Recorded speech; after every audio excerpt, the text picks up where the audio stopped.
Okay, friends, we're back for part two of the oldest student. Now, when we stopped off, Mary had come along that road and she came across an evangelist. And an evangelist handed her a big Bible.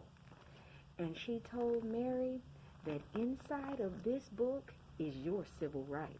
Well, Mary didn't know what civil rights was, and she hadn't even heard about civil rights. But she took that Bible and she held it close to her and she said, one day I'm going to learn how to read this Bible. And she carried it with her wherever she went. No matter where the family went, she always had her family Bible with her. Now, at 15 years old, at 15 years old, she was emancipated but not free. So at 20 years old, she got married and she had her first son. And when she looked at her first son, she thought, still, I'll learn how to read one day. But right now, she had to keep on working. That's what she knew, to help provide for her family. Now, her first husband died, and she went on and married another husband and had two more sons. And again, she would look at that Bible and she would say, no time for words now. And she would put that down and she kept on working, cooking and cleaning and babysitting for other people's children. And when she was at work, she was not able to go to the restroom or eat or rest until she got back home at the end of the day.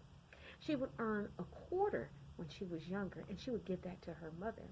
And then as she got older and she's married with her three children, she worked hard, and it all went into one pot to continuously provide for them. Now, as the years went on, Mary would look out the window, and all of the billboards, they just looked like squiggly lines, just like the ones I have on this paper. She couldn't read a thing. And so, she had had her children, and they were adults. Still, she would hold on to that Bible at church and still could not read one word inside. Now, as time went on, Mary kept on cooking and cleaning, and by the time she got 80, she was too old to work any fields. But she baked cakes and she fried fish for her church to help the church earn money. And her life went on like that. Now, at 94 years old, Mary's children had all died. And she looked out of the window and she thought, here I am at 114 years old, and I still can't read, and I still can't write. I don't know anything, she thought. And over those years, like when her children were born, she had a friend write their birthdays into her Bible. And when she would sign her name, she would only write a mark, not a word, not a symbol of a letter, just a mark. And when she became 114 years old, inside of the building where she lived, they had a literacy program.